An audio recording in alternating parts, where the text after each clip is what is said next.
Primera de Juan 2, versículos 18 al 27. ¿Estamos ahí?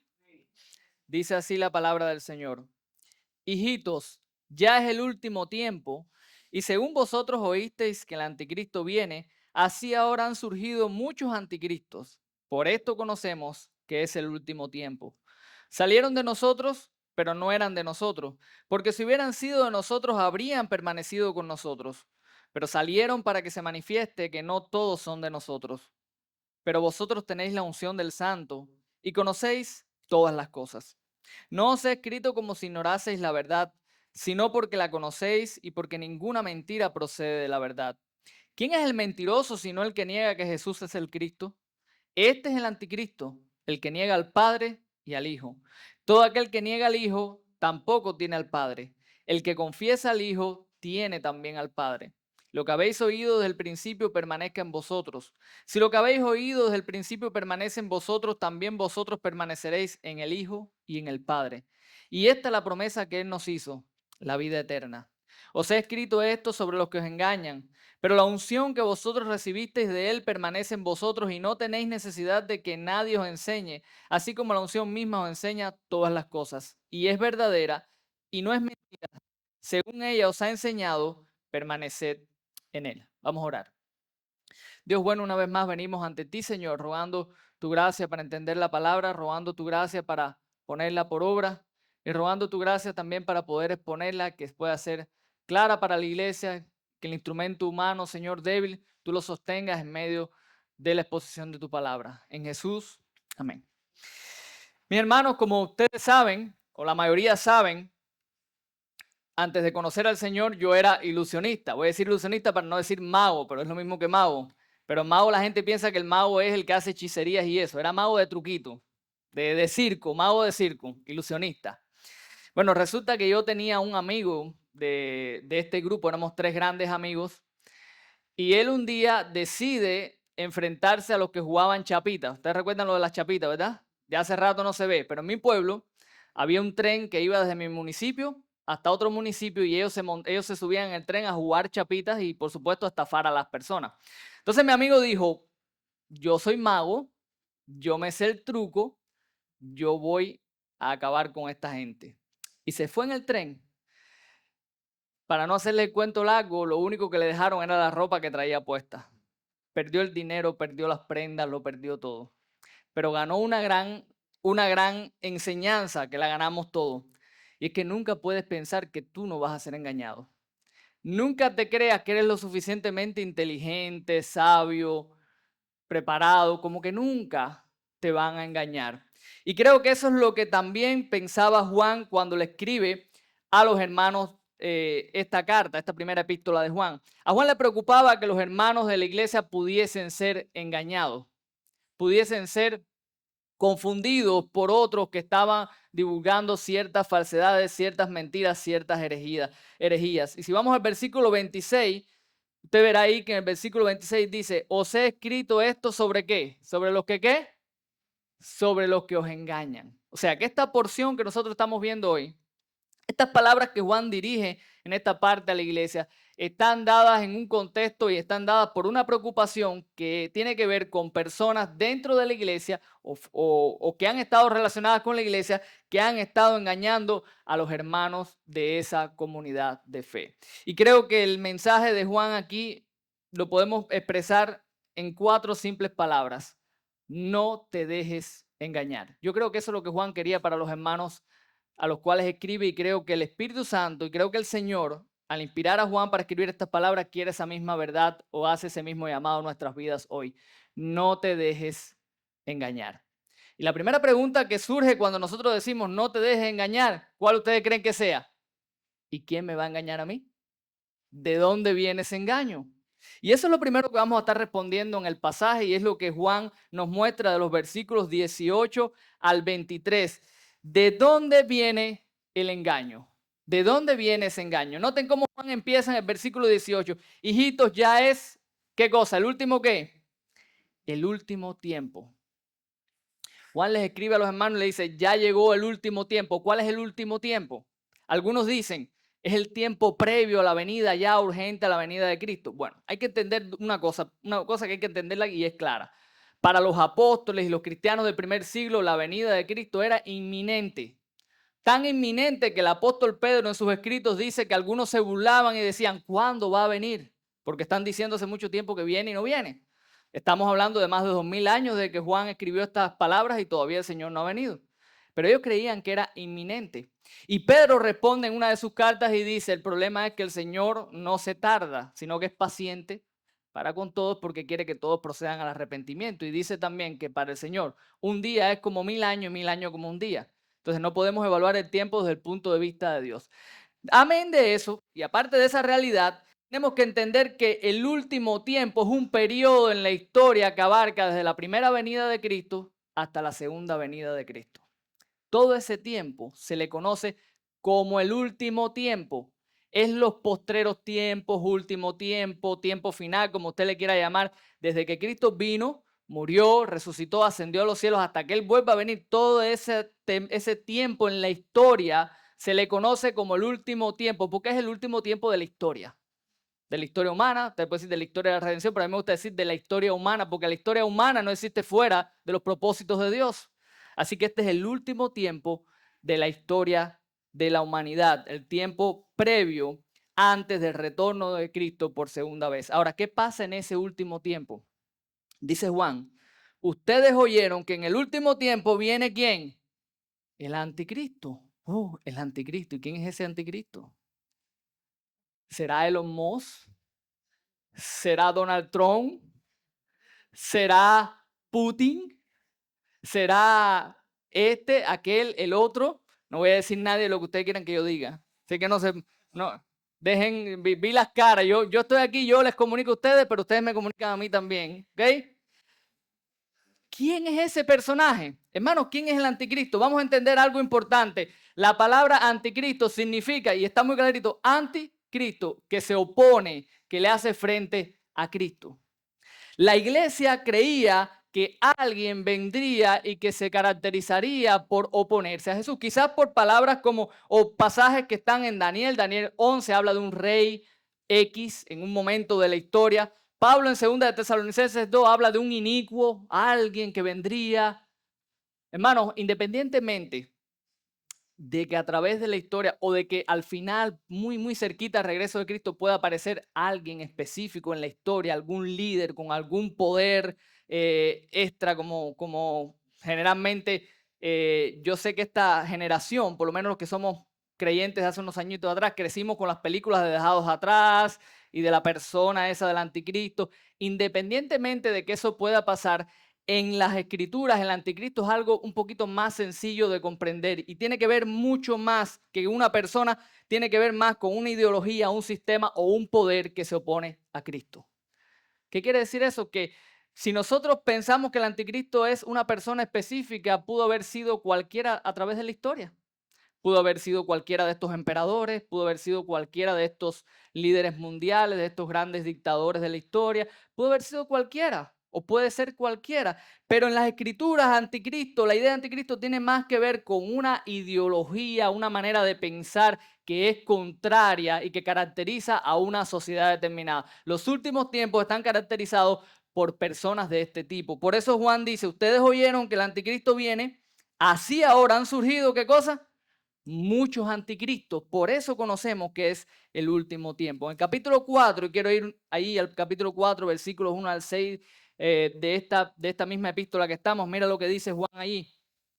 Amados, no creáis a todo espíritu, sino probad los espíritus si son de Dios, porque muchos falsos profetas han salido por el mundo. En esto conoced el espíritu de Dios. Todo espíritu que confiesa que Jesucristo ha venido en carne es de Dios. Y todo espíritu que no confiesa que Jesucristo ha venido en carne no es de Dios. Y este es el espíritu de quién? Del anticristo, el cual vosotros habéis oído que viene, y escuchen bien, y que ahora ya está en el mundo. Eso lo dijo Juan hace más de 2000 años, ya está en el mundo.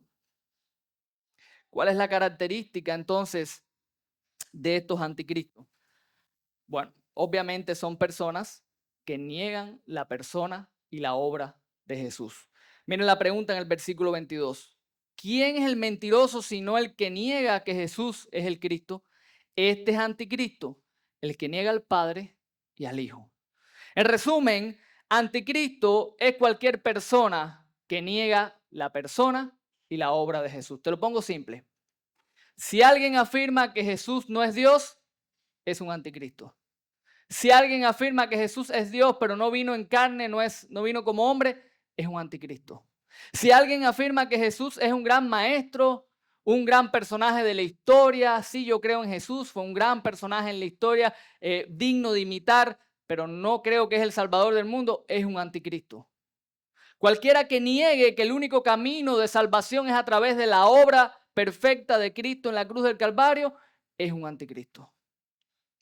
Y si esa es tu condición hoy, eres un anticristo. Es la realidad.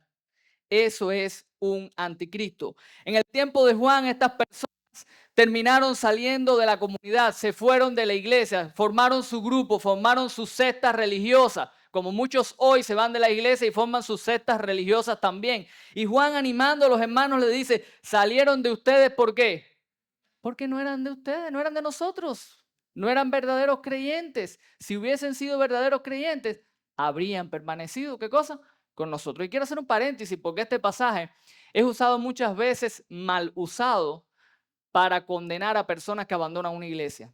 Y ese no es el caso. Hay muchas razones para abandonar una congregación.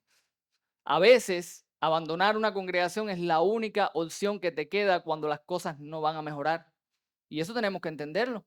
El día de mañana, esta iglesia se corrompe, esta iglesia comienza a tomar un camino que no es el bíblico, no es el recto conforme a la escritura. Y si usted se va de esta iglesia, está haciendo muy bien. Y lo mejor que puede hacer si las cosas no cambian es irse y buscar una iglesia bíblica, sana. Pero no es a esas personas a las que Juan se está refiriendo. Porque a veces la gente, hay iglesias que manipulan las emociones de las personas. Iglesias no, vamos a decir personas específicas dentro de iglesias que manipulan. Se fue, hermanos, se fueron porque no eran de nosotros. No, sí eran creyentes.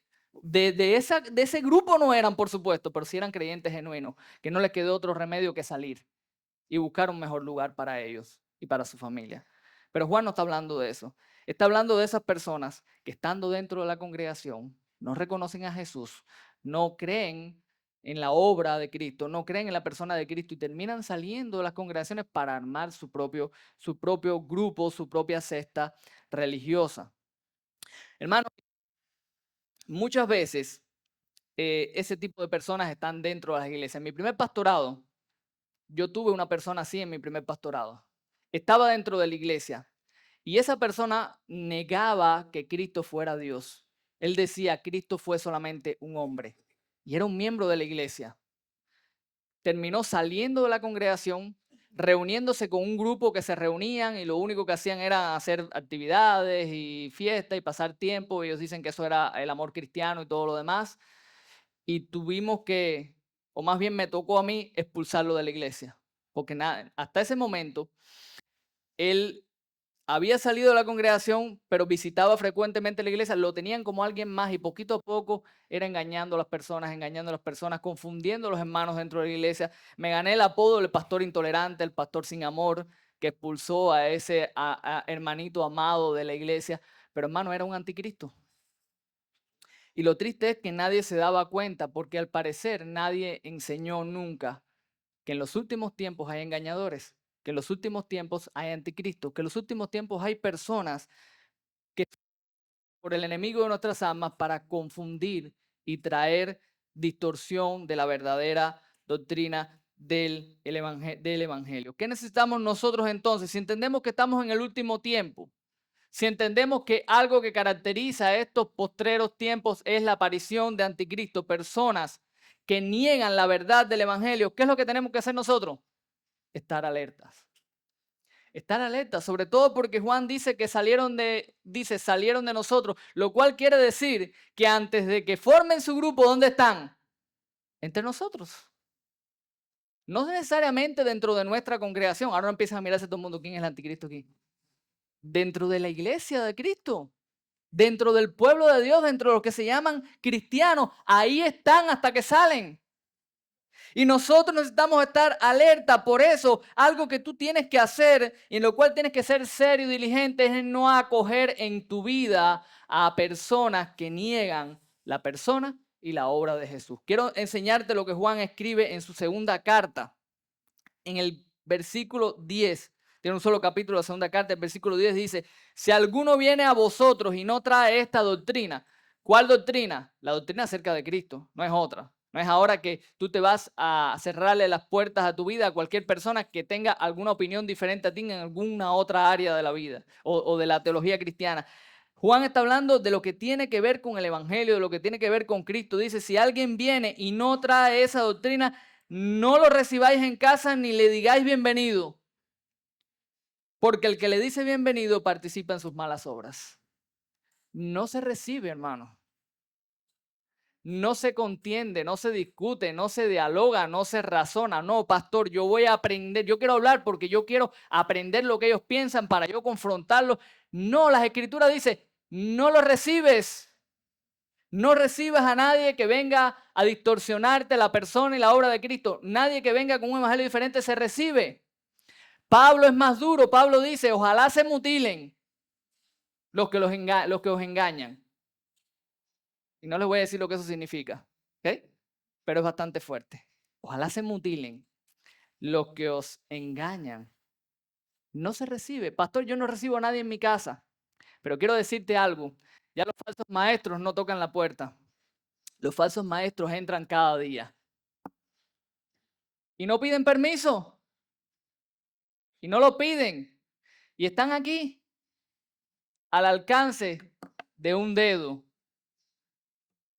Hermano, ten cuidado. No peques de ingenuo. Pregunta. Si no sabes, pregunta. Si te da pena preguntarle a tus pastores, pregúntale a otros hermanos de la iglesia. Pero pregunta. Porque hay hermanos que lo mismo te oyen hoy una predicación de Sujén Michelén que mañana están oyendo a Yesenia. O al otro. Y no preguntas. Y en tu mente y en tu corazón y en tu casa estás dejando entrar cualquier cosa. No, porque hay cosas que tienen bueno. Quien niega a Cristo no tiene nada bueno. Quien niega el evangelio no tiene nada bueno. No hay nada bueno que aprovechar. Yo me recuerdo cuando yo era niño, si alguien te mentaba a la madre, ¿qué tú hacías? Eso era problema. Hermano, el cristiano, el que le tuerza el evangelio, eso tiene que ser problema. No para fajarse, pero sencillamente, mira, se acabó. Si alguien me tuerce el evangelio, no hay nada que hablar. Porque con el evangelio no se juega. Por eso Juan está diciendo, ni lo recibas, porque no se juega con el evangelio. Estamos hablando de la obra perfecta de nuestro Salvador para darnos vida. No hay juego con eso. No se acepta una opinión diferente. No se razona. Entonces tenemos que ser serios en no acoger, no recibir, porque si estamos hablando de engañadores, no te creas que eres lo suficientemente sabio y maduro para no ser engañado. Son muchos los que han terminado engañados. La iglesia donde yo conocí al Señor, esta mi esposa, después le puedes contar, había un matrimonio que sabía mucho en la iglesia. Y comenzaron a estudiar una secta para predicarles el evangelio. ¿Sabes qué? Terminaron siendo parte de la secta. Ellos lo ganaron a ellos. La mentira terminó triunfando sobre ellos. Entonces, presta atención a las señales, ¿sabes? Los falsos maestros, los anticristos dan señales. ¿Cuántos cantantes, escuche bien usted, de hace unos años atrás, cantantes cristianos, hoy ya no son, ya están en el mundo, ya se han autoproclamado como incrédulos y otros como cosas peores? ¿Cuántos de esos cantantes, y dígame usted si estoy equivocado, en sus canciones empezaron a dar señales? ¿Cómo? No mencionaban a Cristo nunca. Ay, pero las canciones son muy lindas, pero están bonitas, son agradables, son bonitas. No, Cristo no estaba ahí. Comenzaron a dar señales. Los anticristos dan señales donde tú no ves el evangelio, donde se distorsiona la verdad, donde tú ves que se minimiza el pecado, donde el pecado ya no es pecado, el pecado es un problema, es una situación, es algo de la vida, es algo normal, todos somos pecadores y todas esas cosas. Cuando tú empiezas a ver minimizado el pecado, minimizado el evangelio, minimizada la realidad del ser humano, cuando tú ves que Cristo empieza a desaparecer, hay señales. Huye de esas cosas. Y algo importante, no te alejes del cuerpo de Cristo, porque la iglesia no solamente es una familia, la iglesia también es un lugar, una especie de muro de contención, una sombrilla, como le quieras llamar, donde juntos nos protegemos. Cuando tú estás solo, cuando tú comienzas a aislarte, tú no tienes a nadie al lado para decirte, muchacho, ¿qué es eso que tú estás oyendo ahí? Ese es un hereje. Deja de estar oyendo esa basura. No tienes a nadie que te diga eso. No tienes a nadie que te llame la atención, no tienes a nadie que quizás con un poquito más de entendimiento pueda decirte, hermano, eso que estás viendo no va a ser bueno para ti, te va a llevar por un mal camino. Entonces tienes que permanece en la iglesia, es el lugar, es la familia donde todos nos cuidamos. Y te amonesto también a ti, si tienes un hermano y sabes que está escuchando la mentira, se está alimentando la mentira y lo sabes y no has tenido el coraje de llamarlo, amonestarlo, pues no lo estás amando tampoco. Tienes que cuidar de tu hermano, porque somos una familia y tenemos que cuidarnos. Esa es la realidad. Entonces, no te dejes engañar. ¿Quiénes son los que quieren engañarnos? Los anticristos. De ahí viene el engaño. Todos aquellos cambian a través del tiempo, nunca son iguales. A veces niegan la deidad, a veces niegan la humanidad de Cristo, a veces niegan la obra de Cristo, a veces la cambian un poquito y te la endulzan y entonces el evangelio ya no es que somos pecadores y necesitamos ser salvados, sino que podemos tener una vida mejor, de más paz, de más alegría y prosperidad. Cambia, pero la verdad fundamental es la misma. Se niega a Cristo. Y esa es la esencia de la mentira. ¿Cómo hacemos frente nosotros a esa realidad?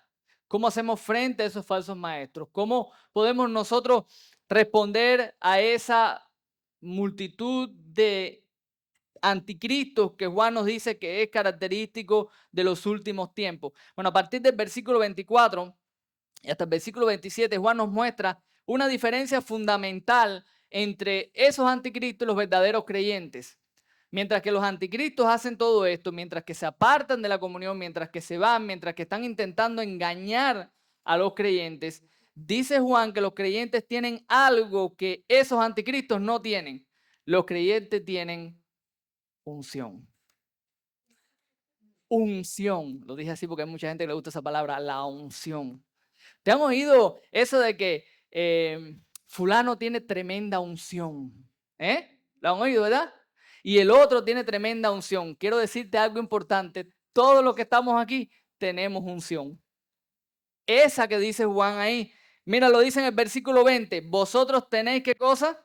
La unción del santo y conocéis todas las cosas. Lo dice después en el versículo 27. Pero la unción que vosotros recibisteis de él permanece en vosotros.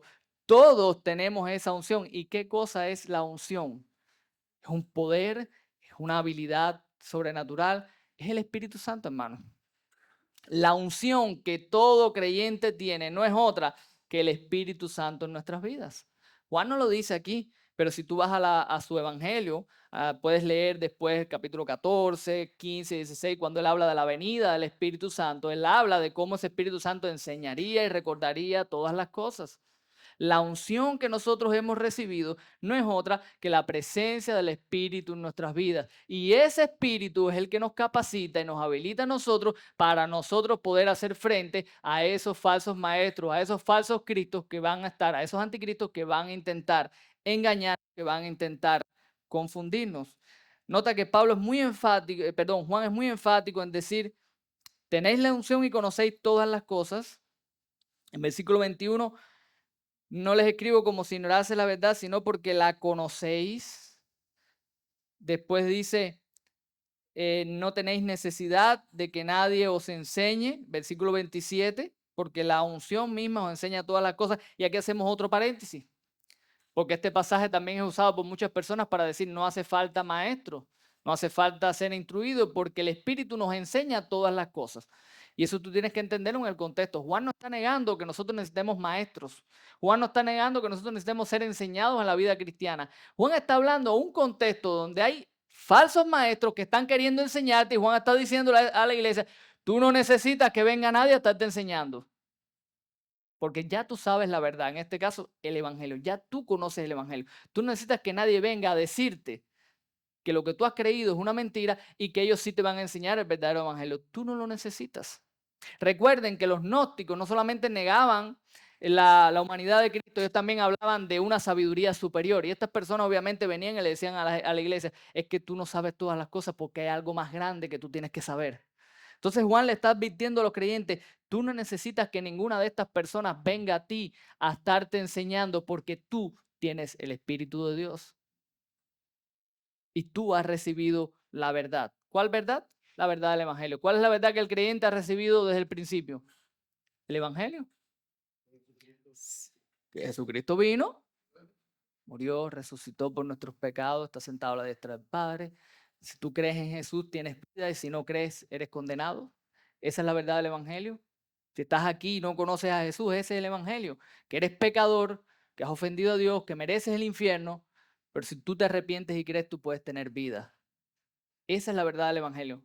No que Jesús vino a darte una vida mejor, a hacerte feliz y dichoso. Yo creo que los cristianos nos sentimos felices y dichosos, pero eso es un resultado. No es nuestro verdadero problema. Nuestro verdadero problema es nuestra enemistad con Dios. Ese es el verdadero problema. Y eso es lo que recibimos. Si usted es un creyente verdadero, usted tuvo que entrar por este mensaje. No hay otro mensaje para entrar. Es este. El que no entró por aquí, no entró por el camino correcto. Tiene que examinarse porque no entró en el camino correcto.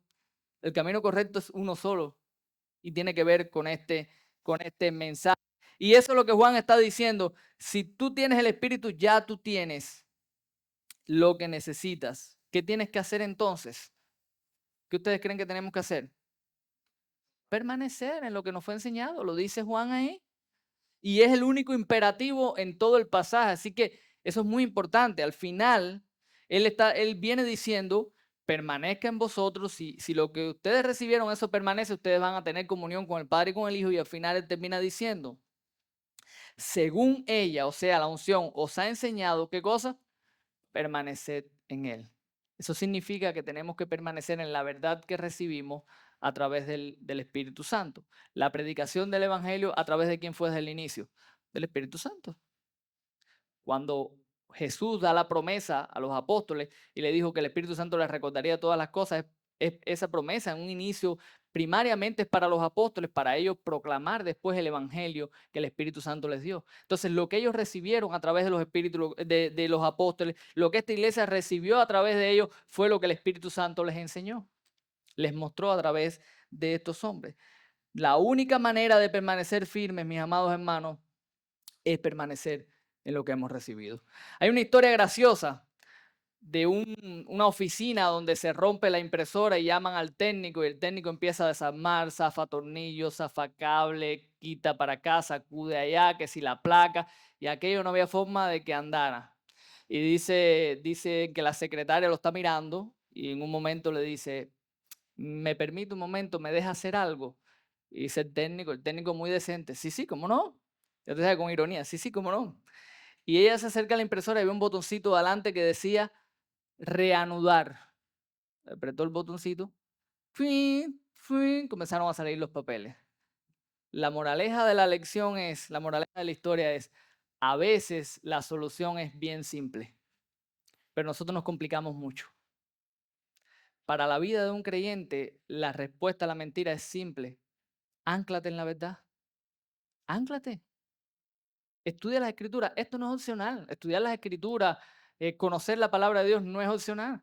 A veces yo le digo a los hermanos, no te atormentes queriendo leer muchos libros, que es bueno leer libros, es bueno leer mucho. Yo creo que es importante en la vida cristiana y en la vida en general leer. La lectura es fundamental e importante, pero si tú no tienes todo el tiempo para leer, lo que tú sí tienes que tener tiempo es para la palabra siempre. Porque al final, cualquier libro que puedas leerte tiene que estar basado en esto, si no, no sirve. Entonces tienes la fuente, necesitas estudiar las escrituras, necesitas depender de la palabra de Dios, necesitas conocer la verdad porque eso es lo único que te libra de ser engañado. Los banqueros nunca aprenden cómo son los billetes falsos. Yo se lo digo por experiencia, yo no fui banquero, pero durante un tiempo, hace muchos años atrás, tuve que trabajar para una persona y tenía que contar dinero todos los días. Y llegas a adquirir una habilidad. Eso yo lo escuchaba siempre en las ilustraciones, ¿no? Que si es banquero, que no sé qué. Yo lo probé en mi propia vida. Cuando yo contaba, al momento que el billete caía en la mano, era detectado. Yo nunca supe, los billetes siempre eran diferentes. Algunos venían con un tipo de papel, otros venían con otro tipo de papel, algunos venían con un tipo de falsificación diferente, pero es tanta la destreza cuando tú cuentas dinero real que cuando llega el falso, al momento que cae en la mano, la textura es completamente diferente.